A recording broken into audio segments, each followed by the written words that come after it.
Fistül, kadın hastalarda cinsel organ ile makat arasında normalde olmaması gereken bir bağlantının oluşmasıdır. Bu hastalığa fistül ürojenital denilmektedir. Doğum sürecinde oluşan fistüle ise fistül obstrikal veya doğuştan oluşan fistül deniyor. Fistül hastalığı genel olarak sağlık hizmetlerinin yetersiz olduğu fakir ülkelerde görülmektedir. Sağlık hizmetlerinden faydalanma imkanı olmayan, maddi gücü yetersiz kadınların özellikle hamilelik sürecinde ve doğum anında gerekli olan tıbbi müdahaleler yapılamıyor, özellikle doğum esnasında oluşan zorlama ve doğumun uzaması, hastanın idrar torbasında ve kadınlık organında yırtılmaya veya tahribe sebebiyet veriyor. Bu tür doğumlarda oluşan fistüle, fistül obstrikal diyoruz. Bunların dışında kanser gibi hastalıklara bağlı olarak da fistül oluşabilir. Bu tarz tümöre bağlı oluşan fistüllerin tedavisini yapamıyoruz. Fistül tedavimi görmek için Siguri köyünden Bamako'ya geldim. Bana ameliyat yapıldı ama hala iyileşemedim. Bu hastalıktan tamamen iyileşmek istiyorum. Fistül tedavisini görebilmek için bize mali ve manevi destek veren kurumlar ve dernekler bize yardım etmeyi devam etsinler. Allah onlardan razı olsun, onların da yardımcısı olsun. Fistül hastası olan kadınlar hem kişisel olarak hem de içinde yaşadığı aile ve toplumda birçok sıkıntılar yaşamaktadır. Fistül hastası idrarını kontrol edemez. Sık sık idrar kaçırır. Ayrıca hastalığın oluştuğu bölgeden gelen akıntılar ile beraber hastada ağır bir koku oluşmakta ve bu koku hem hastayı hem de çevresini ciddi rahatsız etmektedir. Bu duruma maruz kalan hastalar zamanla hem içinde yaşadığı toplumdan hem de aile ortamından dışlanmakta, çoğu zaman da kocası tarafından terk edilmektedir. Fistül tedavisini görmek için ben Kenyaba kasabasından geldim. Yaklaşık 1 yıldır tedavi görüyorum. Ama şu ana kadar iyileşemedim. Tedavi görebilmek için bize yardım ve destek verirseniz çok sevineceğiz. Ben 5 kere fistül ameliyatı geçirdim. Fakat tamamen iyileşemedim. Bir ara ameliyatı durdurmayı düşündüm. Çünkü geçirdiğim ameliyatlardan çok etkilendim. Evliydim ama bu hastalıktan sonra kocam benden ayrılıp başka bir kadınla evlenmeye karar verdi. Fistül hastası eşinden ayrılmış bir kadın çoğu zaman kendi anne babası ve ailesi tarafından da terk ediliyor. Bu hastalar hem aileden hem de toplumdan tecrit ediliyorlar. Fistül hastası kadınların sosyal hayatı alt üst olmakta, hiçbir sosyal aktiviteye katılamamaktadır. Çarşı pazara çıkıp alışveriş yapması bile çoğu zaman mümkün değildir. Fistül ameliyatlarında %90 oranlarında başarı sağlanmaktadır. Ameliyat olan kadınların ilaç tedavileriyle tekrar sağlığına kavuşmaları ve normal hayatlarına, ailelerine dönmeleri gayet mümkündür. Ancak hastalık uzamışsa ve hastalık bölgesinde ağır hasarlar oluşmuşsa bu sefer tedavinin başarısı düşmekte. Bu tür hastalar sık sık tedavilerini yenilemek ve tedavilerini sürekli yapmak zorunda kalmaktadırlar.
o ka di n ye.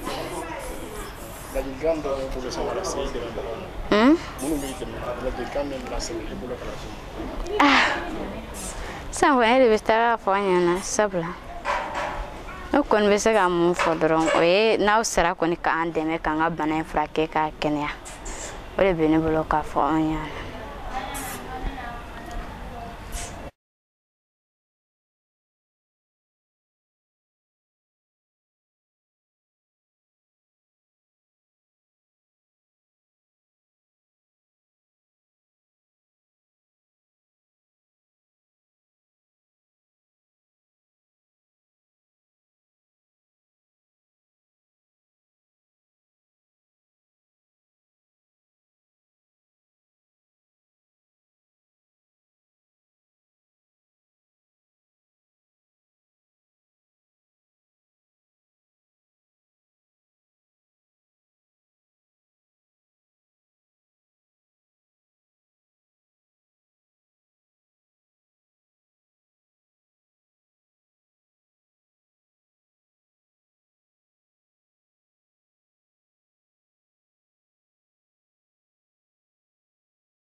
Fistule urinaire, c'est quand il y a établissement d'une communication acquise, généralement, entre les voies urinaires et les voies génitales. Ça, c'est une fistule urogénitale, d'accord? Mais, dans certains cas, la cause peut être liée à un traumatisme obstétrical, un traumatisme lié à l'accouchement. Donc, en ce moment, on parle de fistule obstétricale en liant le problème, qui est la fistule urinaire, à la cause qui est une cause obstétricale. Donc cet événement il est assez fréquent dans les pays sous-développés à travers le monde. On estime à plusieurs millions le nombre de femmes fistuleuses à travers le monde. Et ça se passe dans des pays sous-médicalisés où l'assistance à la grossesse et à l'accouchement ne se font pas correctement, et surtout l'assistance à l'accouchement. Donc c'est une pathologie qui est liée à la difficulté d'accouchement, à un accouchement qui dure très longtemps, ce qui crée des dommages au niveau des tissus de la vessie et du vagin.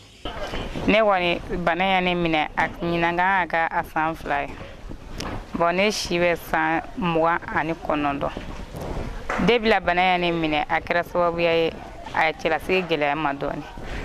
Mais o makala juguma akadne kan furage purge banana ka banana ba ana chuga amna banana se ka ba chuga amna nena. Mi ngone kadne ka andeme ni furaye ka furage leke ka andeme banana se ka ba chuga amna. Il y a d'autres possibilités qui peuvent être liées toujours un peu à la grossesse et à l'accouchement, et surtout des causes de traumatismes liés à certaines interventions peuvent entraîner des fistules urogénitale. Certaines maladies tumorales, des cancers, peuvent entraîner les fistules urinaires, mais ce n'est pas ça l'objet chez les femmes qu'on soigne généralement ici. Donc, quand il s'agit de fistules obstétricales, c'est qu'on peut faire une liaison entre l'accouchement et l'établissement de la fistule urinaire. Sur la femme, il y a beaucoup de conséquences. Il y a beaucoup de conséquences, d'abord à un niveau personnel. Ne bora sigiri kana bana furakɛla ne siɲɛ saba le ne bana furakɛla u y'an opéré bana ma ban furakɛla fɔlɔ kɔni halisa an b'a kan ni a diyara n ye kɔni ka bana ni furakɛ k'a ban a ka d'an ye an dɛmɛbagalu ka an dɛmɛ a ka d'an ye an na bana nin bɛ ban cogoya min na k'an dɛmɛ bana nin furakɛ la bana nin ka ban ka kɛnɛya d'an ma an dɛmɛbagalu ala ka wulu fana dɛmɛ an fɛ. Parce que la fistule entraîne une fuite permanente des urines, généralement à travers le vagin. Et donc cela entraîne un inconfort important dans la vie de la patiente. Sa qualité de vie est fortement altérée déjà à un niveau individuel. Et ensuite, cela retentit sur son entourage, à commencer par le conjoint. Donc sa cohabitation devient généralement difficile en termes de vie conjugale. Et ce qui amène généralement d'ailleurs les divorces.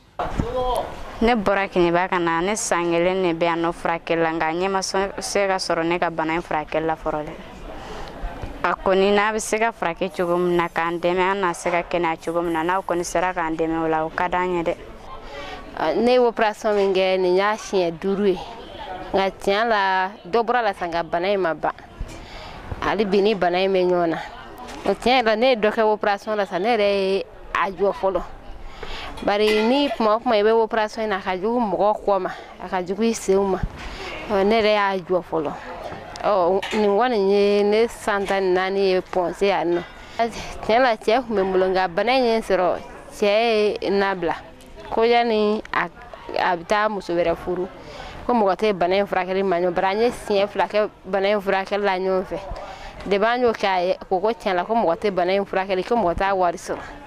Et les séparations de couple, du moins chez les cas de femmes fistuleuses. Et même au niveau de la famille, cela entraîne souvent un rejet lié vraiment aux odeurs des urines qu'entraîne la fistule et qui sont permanentes chez la femme. Donc, 3e et 4e, disons, événement, c'est que ça retire la femme des activités sociales, des activités économiques et génératrices de revenus. Donc sa situation entraîne un appauvrissement qui est déjà existant généralement chez les femmes rurales.